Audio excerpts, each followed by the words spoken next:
प्रधानमंत्री मोदी 3 देशों की यात्रा पर हैं और ऐसे में वित्त मंत्री निर्मला सीतारमण अचानक प्रकट होती हैं और बड़े बड़े फैसले सुनाती हैं।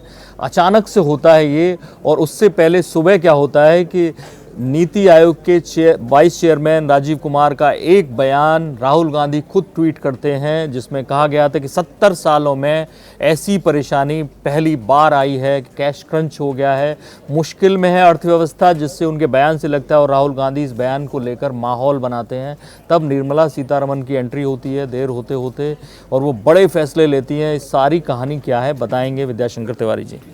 देखिए, हो क्या रहा था कि 2008 के बाद, यानी कि लगभग 10-11 साल बाद दुनिया मंदी की तरफ बढ़ रही थी। भारतीय अर्थव्यवस्था में भी मंदी की शुरुआत मानी जा रही थी। इसको लेकर के पिछले दिनों प्रधानमंत्री नरेंद्र मोदी ने निर्मला सीतारमण के साथ बैठक भी की थी। लेकिन भारत की चूंकि अर्थव्यवस्था की रफ्तार और वृद्धि अच्छी थी, इसलिए माना जा रहा था कि भारत बहुत कम प्रभावित होगा।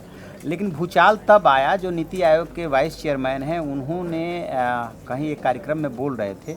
उसमें वो बोलते बोलते ये बोल गए कि 70 सालों में ये अभूतपूर्व स्थिति है जब प्राइवेट सेक्टर, खास तौर से उन्होंने प्राइवेट सेक्टर का नाम लिया, वो जो कैश है, लिक्विडिटी है, वो कैश के जो इधर से उधर नहीं हो रहा है, मतलब उसमें बैठ एक दूसरे के उसमें इन्वेस्ट नहीं कर रहा है। हाँ, अब उसमें उन्होंने जो कारण गिनाया था वो ये गिनाया था कि जो डीमोनेटाइजेशन हुआ और जो जीएसटी लागू हुआ, उसके बाद से लोगों का विश्वास कम हुआ है कि लेकिन उससे पहले जो एनपीए की बात भी उन्होंने कही। हाँ, अभी उसी पे आ रहा हूँ। तो एक तो ये कारण रहा, दूसरी ये बात रही कि 2009 से लेकर 2014 तक जो लोन बांटे गए थे, उसका अधिकांश पोर्शन एनपीए हो गया।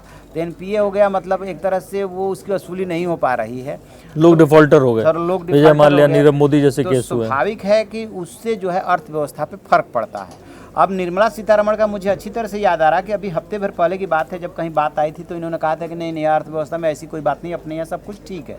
लेकिन जब राजीव कुमार ने ये बात बोली और राहुल गांधी ने उसको ट्वीट किया स्थिति को लेकर के, उसके बाद से अचानक निर्मला सीतारमण ने प्रेस कॉन्फ्रेंस किया और प्रेस कॉन्फ्रेंस करके उन्होंने 3-4 बड़े कदम का ऐलान किया। क्या? उस सबसे पहले बात तो जो कैपिटल गेन पे जो टैक्स था उसको उन्होंने वापस ले लिया। इसकी मांग चल रही थी कि इसको वापस लीजिए, इसको उन्होंने वापस ले लिया। दूसरी बात जो उन्होंने बोली है कि बैंकों में हम 5 लाख करोड़ जो है बैंकों को देंगे, सरकार देगी सरकारी बैंकों को। सरकारी बैंकों को तो चूंकि सरकारी बैंकों में गवर्नमेंट ऑफ इंडिया का ही ज़्यादा शेयर होता है, ये समय समय पे उस पर पूंजी डालते रहते हैं। आपको याद होगा कि जब अरुण जेटली वित्त मंत्री थे तब भी 70,000 करोड़ दिया गया था। तो बैंकों की स्थिति ये हुई है कि इधर जो बहुत ज़्यादा लोन बांटे हैं, सिर्फ 2009 से 2014 तक की बात नहीं है, 2014 के बाद चाहे मुद्रा लोन हो, चाहे XYZ जितने भी इस तरह की स्कीम आई और जितना भी लोन बांटा गया है, उसमें से भी काफ़ी पोर्शन एनपीए हुआ है। ऐसी लोन माफी भी एक बड़ी वजह है, किसानों को जो लोन माफी होती है। तो है क्या कि आपने सामाजिक और आर्थिक विकास के लिए बहुत सारे कदमों का ऐलान कर दिया और उधर बैंकों का एनपीए बढ़ता गया और इधर कैश का जो लेन देन है, जो अविश्वास शब्द इस्तेमाल किया गया है, ये जो अविश्वास है, इसकी वजह से होता क्या है कि जब पैसे का ट्रांजैक्शन होता है तो उससे अर्थव्यवस्था में गति आती है। एक आदमी एक सैलरी पाता है, सैलरी पाने के बाद वो उसको घर पे ले जाता है, घर में अपनी पत्नी को देता है, वो दूध वाले को देती है, वो बाजार में देती है, वो ग्रॉसरी खरीदती है, सो एंड सो। तो उससे बहुत सारे ट्रांजैक्शन होते हैं, तो उससे गति आती है।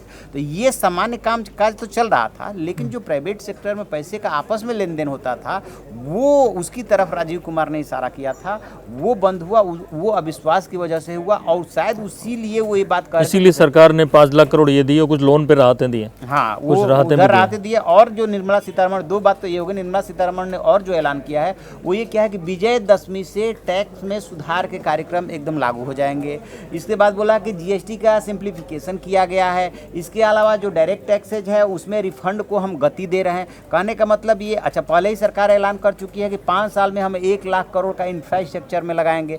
तो ये जो रातों रात तो ऐलान जो हुए नहीं होंगे। बाई चांस राहुल गांधी इसका क्रेडिट ले सकते हैं कि मैंने ट्वीट किया और उसके पीछे राहुल गांधी कर सकते हैं, लेकिन मुझे लग रहा है कि ये पिछले 1 महीने से सरकार में इस बात की, आप कह सकते हैं कि 5 जुलाई को बजट आया था, उसके बाद से ही जैसे ही ये कैपिटल डिजिटल उस पर टैक्स की वापसी की मांग हो रही थी, उससे जो अभी आपने देखा होगा ऑटो सेक्टर और जहाँ जहाँ से मंदी की खबरें आ रही थी, ये ऑलरेडी सरकार के कानों तक जा रही थी। अभी निर्मला सीतारमण ने एक और बात बोली, रेपो रेट की कटौती वो पहले ही कर चुके हैं, रेपो रेट अच्छी खासी कटौती कर चुके थे, लेकिन रेपो रेट में दिक्कत ये आ रही है कि वो डायरेक्ट कंज्यूमर से नहीं जुड़ी हुई है। तो उसमें भी इन लोगों ने कदम उठाया था कि रेपो रेट को डायरेक्ट उपभोक्ता से जोड़िए, जो ग्राहक है कस्टमर है उनसे जोड़िए, ताकि जैसी आप इधर कटौती हो उसका लाभ उधर ट्रांसफर हो। बैंक क्या करते थे उसमें बहुत ज्यादा देर लगा रहे थे। हाँ, लेकिन इस बार कुछ कम किया, एसबीआई ने कम किया इस बार इन्होंने कम किया।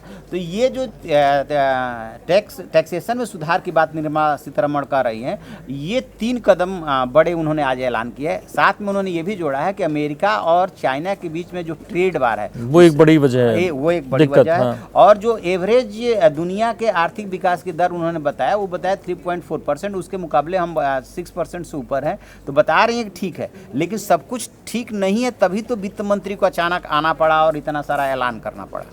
तो ये बड़ी बात थी आज, जिस तरह से नीति आयोग के वाइस चेयरमैन का बयान आया, फिर राहुल गांधी का ट्वीट आया, फिर कांग्रेस ने कड़े तेवर अपनाए और फिर निर्मला सीतारमण आई और बड़े फैसलों का ऐलान किया। इधर राजीव कुमार ने अपने बयान में कुछ संशोधन भी किया है कि मेरे बयान को तोड़ मरोड़ के पेश किया गया है, मैं वो नहीं कहना चाहता था। लेकिन हालांकि ये सबने माना कि कहीं ना कहीं थोड़ी सी मुश्किल है, जो एनपीए के चलते 2009 से 2014 में हुई, चाइना अमेरिका टैरिफ वॉर के चलते हुई, और फिर उसके बाद जिस तरह से डिमोनेटाइजेशन हुआ, जीएसटी हुई, उससे व्यापारी वर्ग कहीं ना कहीं दिक्कत में आया। और जैसा तिवारी जी ने कहा कि एक दूसरे में अविश्वास जताने लगा, एक दूसरे के धंधों में पैसा फंसाने से बचने लगा।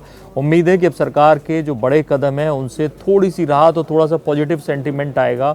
और अगर बड़े फैसले जो उन्होंने कहा कि विजयदशमी के बाद और लिए जाएंगे, जीएसटी में सिंप्लीफिकेशन होगा, ऐसा कोई और बड़ा फैसला आता है तो हम आपको जरूर अपडेट करेंगे। देखते रहिए इंडिया न्यूज़, सब्सक्राइब करें इन खबर। थैंक यू, नमस्कार।